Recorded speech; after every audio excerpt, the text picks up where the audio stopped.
Justin Fields is the player who is going to improve the most from that roster. And I don't know if this is wishful thinking, but I really would love to see it. You look at Fields' passing grade over the last 2 years, that rookie season, 61.2 passing grade. Okay, not great. A little bit worse even last year as he became an elite rusher. That passing ability was not able to balance out how great he was in the run game. It became very one-dimensional. He just had a 57.6 passing grade last season. You look at last year compared to even just the year before. The big time throw rate was down. It was 6.3 his rookie year. It was 3.8 the next year. The turnover worthy play percentage was up 4.0 to 4.5, so a little bit of an uptick there. The adjusted completion percentage was up, but the average depth of target was also down. So I think that was just easier passes to inflate that adjusted completion percentage and overall raw completion percentage as well. Again, same thing with Russell Wilson, though. And this is maybe a little bit of a trend that you can kind of notice with quarterbacks that are struggling, especially guys who have lower average depth of target.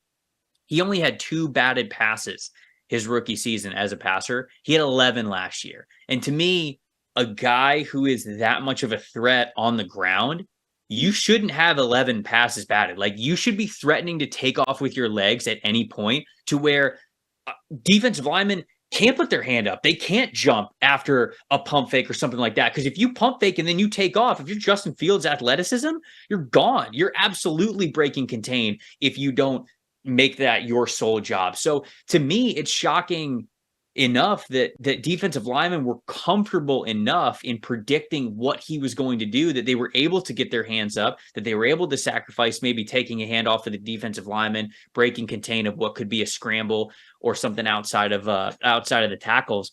That just shouldn't be with Justin Fields, especially for how good he was as a rusher last year. So to me, again, it shows some predictability that we saw in his game last year, some lack of confidence from him, locking into his targets, locking into his tendencies, and defenses and defensive coordinators in the NFL are just too good to not catch up to that. So I think it's going to be just like it was a big jump for him as a rusher last year. I think it's going to be a jump for him in passing. I'm not saying that he's going to become an elite passer, but I do think that it gets better. I'm hoping for a passing grade somewhere in the 70s for him, because if you combine that with another great year rushing, he's going to look like one of the best young quarterbacks in the league. He's going to be a lot of fun to watch. So I think that Justin Fields is poised to be one of those improvement players next year.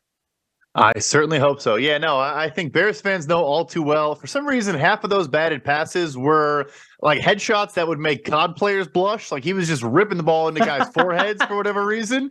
And hopefully that goes away, like you said. I guess the question I have for you is, we talked about the receiver rankings a little bit and the offensive line units and all that. I mean, what can going from what they had last year to adding in a healthy Chase Claypool that now knows the playbook and a DJ Moore, like, how much of a difference can that make for Justin Fields this year?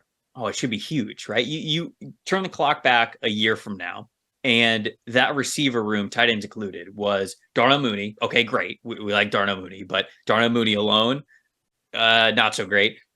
Equanimeous St. Brown, Byron Pringle, Dante Pettis, and Cole Kmet, think before last season. So a lot more unknown with Cole Kmet. This year, it's Darnell Mooney, who could be the third best option there along the receivers, depending on how Chase Claypool plays. I think that he's probably going to be the wide receiver too, but you add Chase Claypool to it, you add DJ Moore to it. It's another year of Cole Kmet there. You still have Equanimeous St. Brown.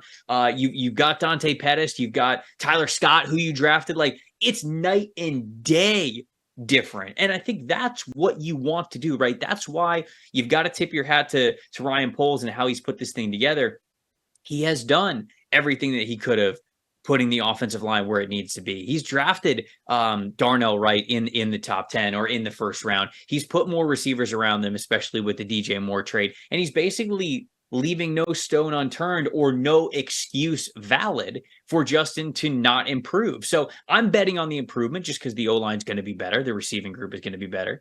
And if it doesn't improve, then you're probably looking for a new quarterback next year. And that's where the Bears are going to be at. So I think that they've at least put themselves in a really nice position. Actually, one more follow-up for you, not to stick on Justin Fields too long, but so another thing with him, and you could talk about him specifically or a general premise for quarterbacks.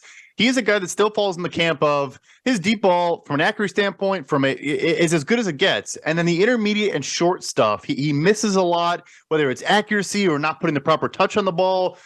Do you think that is it part, lack of confidence is protection? Is it mental lapses? What can cause some really good players, guys that can be accurate? I mean, Ohio State, he was as accurate as they come, to miss the easy ones every once in a while. Yeah, to me, it's totally a confidence thing, right? It can't be a lack of ability because we saw it at Ohio State. It's sometimes like shooting a 3-pointer versus shooting like a mid-range shot a couple of steps in the 3-point line.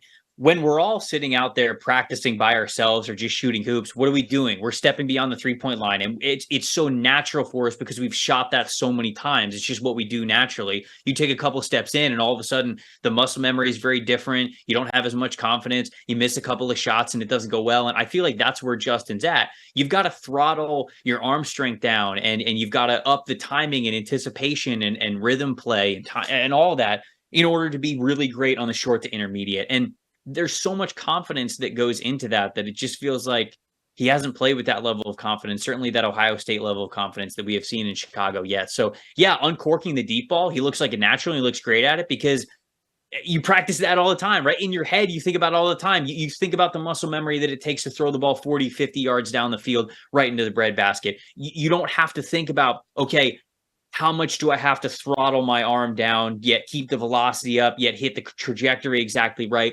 There's not as much of an adjustment because you're just uncorking it all the way. And you've done that so many times. It takes a lot more precision to be accurate in the underneath portions and to be precise, given all the moving parts of lower body to upper body to what the receiver's doing to everything. That takes a lot of confidence. And so that's something that I'm hoping I see a lot bit more of this year as well.